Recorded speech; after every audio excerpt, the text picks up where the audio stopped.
Okay, the Honorable Robert Mbui. And I think those who have spoken, please remove your cards.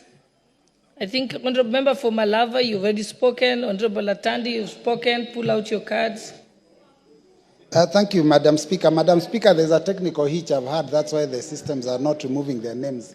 So, Madam Speaker, I rise to add my voice, not praise, on this speech by His Excellency, the President's address to Parliament. I hesitate to paint a rosy picture, especially because the public know otherwise. Madam Speaker, you know, numbers don't lie. When we talk about issues to do with the economy, we cannot be telling the public that we are doing so well when people cannot even meet their basic needs. Madam Speaker, we are aware that under the current regime, taxes have been increased, so there is less spending power. Yet, even despite that, there is very little new development that is going on in the country. Madam Speaker, we have heard here that Kenya's exchange rate has dropped.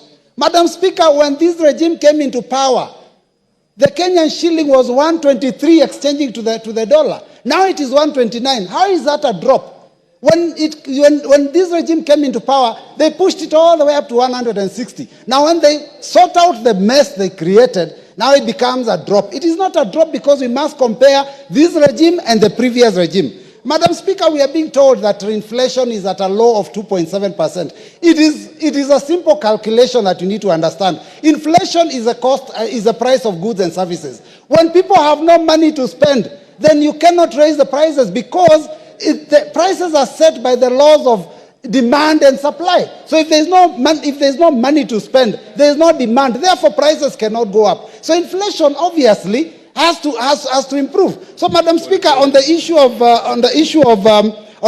the economy, I don't think we are doing very well. Madam Speaker, on education, the funding model has failed Kenyans. A lot of our children do not know whether they will do exams at the end of the year, and a lot of them haven't even gotten the money. You saw lecturers going on strike. We are happy that that was sorted out. But, Madam Speaker, the CS for education was in the House, and we talked about GSS classes, transition to next year, 2025. Madam Speaker, the CS told us here that they are putting up 16,000 classes. The next day, I think on Saturday, he was talking about 18,000 classes. I'm beginning to ask myself, who do I believe? The CS that was in the House on Wednesday or the CS that was speaking in a public baraza on Saturday? Because those are two totally different figures. But, Madam Speaker, the reality is this, that the number of schools is much, much more than the number of classes that are being put up. And, of course, they are not even talking about the issue of the laboratories, because junior secondary is a secondary school that requires laboratories and workshops for those science and technical subjects.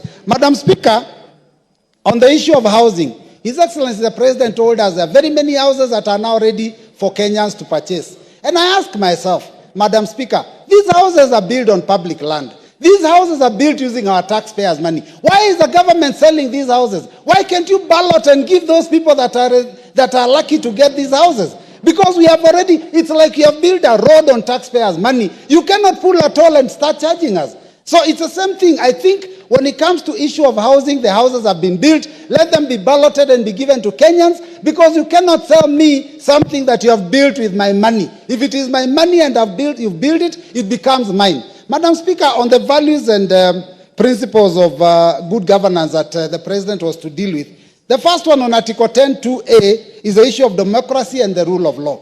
Madam Speaker, the agencies of government have been weaponized, always against the Kenyans. Madam Speaker, I want to give an example of the former President, Uhuru Kenyatta. His own son was being harassed that he's in possession of firearms that are not supposed to be in his arms. Yet he had been given these firearms in a legal manner. We have weaponized the security systems. The youth came to attempt to give their opinion to the National Assembly under Article 37, which is our constitutional mandate.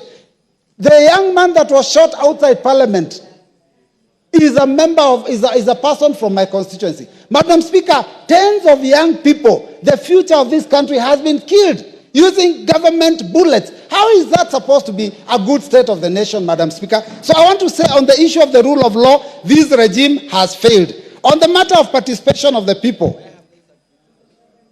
you know, we ignored the voices of the people in 2023 finance bill. We ignored the voices of the people in the 2024 finance bill. Now we're ignoring the voice of the church. And Madam Speaker, as a result of that, there's always going to be consequences. Madam Speaker, it's important to note that also Article 10(2)(b) of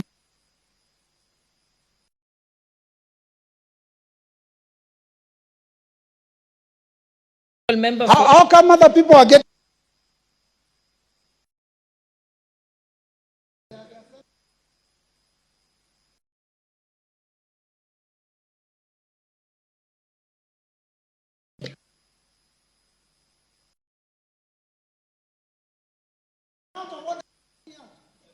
I'm not begging.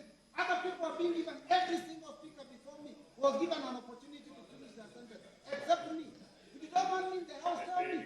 I have other things I can do. You see, what you should have done, Honorable Mbui, is, may I get a minute? You make a request, you don't shout. Honorable Mbui, the proper way, every member has been saying, may I have an extra minute to finish my sentence? Because you didn't ask for time, you just... the Honorable Pukose.